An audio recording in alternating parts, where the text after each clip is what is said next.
दोस्तों, क्या आप जानते हैं दुनिया की 30% फॉर्च्यून 500 कंपनीज के सीईओज इंडियन ओरिजिन के हैं। Google, Microsoft, Adobe, FedEx, you name it, Indians are ruling the global corporate world. लेकिन एक इक्वली सरप्राइजिंग फैक्ट सुनो, जब वही इंडियंस अपने देश में लीडरशिप रोल में आते हैं तो उतना इम्पैक्ट क्यों नहीं दिखाते? क्यों इनका परफॉर्मेंस अब्रॉड में तो एक्सेप्शनल है बट इंडिया में वो गिर जाता है। आज हम इसी पैराडॉक्स को समझेंगे फैक्ट्स, डेटा एंड स्टोरीज के साथ ही हम डिस्कस करेंगे मेक इन इंडिया इनिशिएटिव का ग्लोबल इम्पैक्ट और यंग एंटरप्रेन्योर्स के लिए इसमें अपॉर्चुनिटी क्या है। तो दोस्तों, वीडियो एंड तक जरूर देखना क्योंकि आज आपको एक नई पर्सपेक्टिव मिलेगी। Let's dive in. सबसे पहले बात करते हैं इंडियन लीडर्स की जो ग्लोबल स्टेज पे धमाका कर रहे हैं। आपको शायद ये तो पता ही होगा कि सुंदर पिचाई गूगल के सीईओ है और सत्या नडेला माइक्रोसॉफ्ट के, लेकिन क्या आप जानते हो एडोब के सीईओ शांतनु नारायण है। और आज जो भी यूट्यूब के क्रिएटर एडोब के प्रोडक्ट यूज करते हैं उनको जान के ये खुशी होगी कि वो जो प्रोडक्ट यूज कर रहे हैं उनके सीईओ इंडियन है। साथ ही फेडेक्स के सीईओ राज सुब्रमण्यम है और पेप्सिको की फॉर्मर सीईओ इंदिरा नुई थी।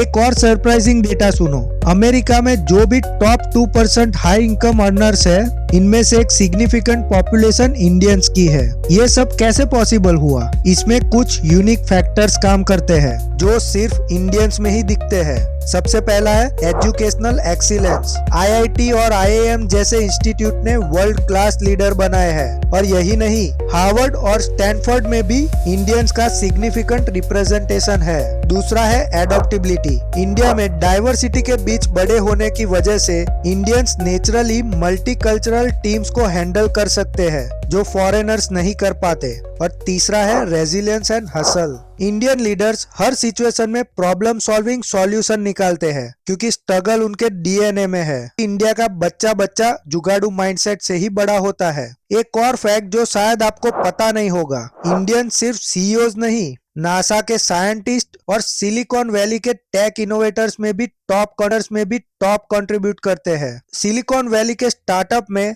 1/3 फाउंडर्स इंडियन ओरिजिन के हैं। तो अब सवाल ये है कि जब इंडियंस ग्लोबली इतना अच्छा परफॉर्म करते हैं तो इंडिया में क्यों नहीं? चैलेंजेस क्या है इंडिया में? Let's break it down. First है bureaucracy and red tape. India में एक डिसीजन लेने में कई अप्रूवल्स लगते हैं और सिस्टम स्लो हो जाता है। कंपेयर करो फॉरेन कंपनीज के फास्ट प्रोसेसेस से। इवन चाइना को आप देख लो, चाइना में अगर आपको कोई स्टार्टअप शुरू करना है तो विद इन 3 डेज आपकी सारी प्रोसेस खत्म हो जाती है और आप काम शुरू कर देते हैं। पर इंडिया में जीएसटी से लेकर ट्रेडमार्क तक सब में टाइम लगता है। दूसरा है वर्क प्लेस कल्चर। काफी इंडियन कंपनीज अभी भी टॉप बॉटम अप्रोच को ही फॉलो कर रही है जहां सीनियोरिटी ज्यादा मैटर करती है, टैलेंट नहीं। और इवन जो क्लर्क लेवल का आदमी होता है उनको अगर कोई सजेशन सीईओ को देना हो तो वो इंडिया में बहुत मुश्किल हो जाता है, जबकि फॉरेन कंपनीज में ये बहुत आसान है। और तीसरा सबसे इम्पोर्टेंट है इंफ्रास्ट्रक्चर इश्यूज।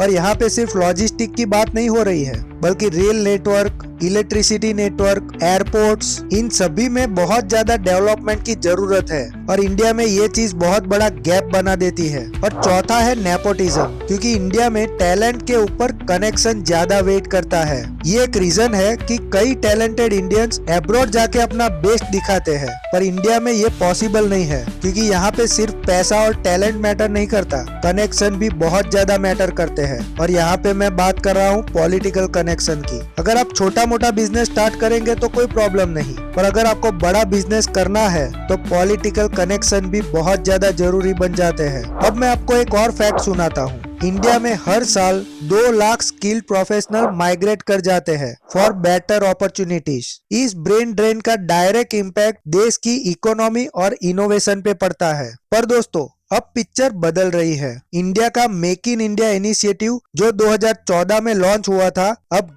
गेम चेंजर बन चुका है। India is now the 5th largest economy in the world और मेक इन इंडिया से एफडीआई को बहुत ज्यादा बूस्ट मिला है। और यही नहीं, मेक इन इंडिया की वजह से एप्पल और टेस्ला जैसी कंपनीज भी इंडिया में आ रही है। एप्पल ने तो अब इंडिया में ही अपने आईफोन मैन्युफैक्चर करना शुरू कर दिया है और टेस्ला भी अपने ऑपरेशंस इंडिया में जल्दी एक्सपैंड करने वाली है और स्टार्टअप इंडिया को भी हम पीछे नहीं रख सकते। इंडिया स्टार्टअप इकोसिस्टम बहुत ज्यादा एक्सप्लोर कर रहा है। 2023 में इंडिया के पास 108 यूनिकॉर्न स्टार्टअप है। ये सब इनिशिएटिव ना सिर्फ इकोनॉमी को ग्रो कर रहा है बल्कि इंडिया को ग्लोबल स्टेज पर एक मैन्युफैक्चरिंग और इनोवेशन हब बना रहा है। और इसका ही एक पार्ट था इजराइल के साथ बिजनेस पार्टनरशिप, जो सिर्फ मोदी जी की वजह से पॉसिबल हुआ है। तो दोस्तों अब ये तो हम समझ रहे हैं कि इंडिया का जो ब्रेन ड्रेन हो रहा था वो मेक इन इंडिया और स्टार्टअप इंडिया जैसे इनिशिएटिव की वजह से कुछ कम तो हुआ है। पर स्टार्टअप इंडिया का एक और फायदा पता है आपको? जो इंडियंस पहले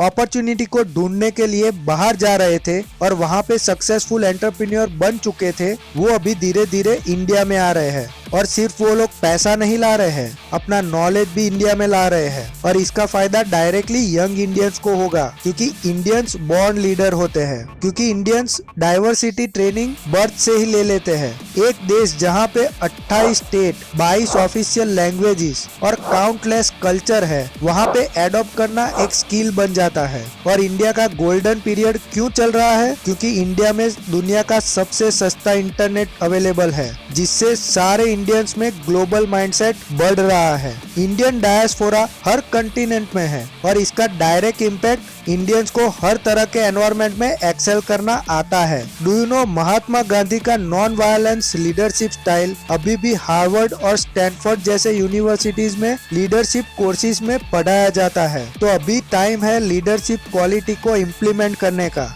लेकिन इंडिया को एक सुपर पावर बनना है तो कुछ चैलेंजेस को टैकल करना जरूरी है। सबसे पहला है सिंप्लीफाई रूल्स एंड रेगुलेशंस। अगर इंडिया अपनी ब्यूरोक्रेसी को स्ट्रीमलाइन कर दे तो बहुत सारे नए यंग लीडर्स अपने आइडियाज के साथ मार्केट में एंटर हो सकते हैं। और टैक्सेस को भी बहुत सिंप्लीफाई करने की जरूरत है, क्योंकि एक डेटा के मुताबिक जब से जीएसटी लॉन्च हुआ है तब से आज तक 1000 रिफॉर्म्स आए हैं इसमें। इसको हमें थोड़ा सा सिंप्लीफाई करने की जरूरत है। और दूसरा है हमें मेरिटोक्रेसी को प्रमोट करना चाहिए। टैलेंट फर्स्ट अप्रोच को एडॉप्ट करना होगा, तभी हम नए नए इनोवेशंस कर पाएंगे। क्योंकि यंग इंडियंस में लीडरशिप क्वालिटी तो है, साथ में इनोवेटिव माइंडसेट भी है। और अगर इसका ऑप्टिमम यूज करना है तो हमें मेरिटोक्रेसी को प्रमोट करना पड़ेगा। और तीसरा है हमें इंफ्रास्ट्रक्चर को अपग्रेड करना पड़ेगा, क्योंकि हम इंडियंस को वर्ल्ड क्लास इकोनॉमीज के साथ कम्पीट करना है। तो इसके लिए वर्ल्ड क्लास इंफ्रास्ट्रक्चर्स भी चाहिए। दुनिया के बड़े बड़े देशों में लॉजिस्टिक के लिए रेल नेटवर्क बहुत ज्यादा यूज होता है, जो इंडिया में अभी भी हम इतना यूज नहीं कर पाते हैं। तो अगर ये सारे इंफ्रास्ट्रक्चर हम बढ़ाएंगे, इलेक्ट्रिसिटी को ज्यादा से ज्यादा पहुंचाएंगे, तो इंडिया एक सुपर पावर बन सकता है। तो दोस्तों अब बात करते हैं कुछ लेसन्स की जो यंग एंटरप्रेन्योर्स इस टॉपिक से सीख सकते हैं। सबसे पहला लेसन है हमें ग्लोबली सक्सेसफुल इंडियंस को देखना होगा और हार्ड वर्क और स्मार्ट वर्क दोनों पे फोकस करना पड़ेगा। दूसरा है अपॉर्चुनिटी को समझो, make in India, startup India जैसे इनिशिएटिव्स को लीवरेज करो और इनोवेशन ड्रिवन बिजनेसेस बनाओ। तीसरा लेसन है डाइवर्स टीम बनाओ।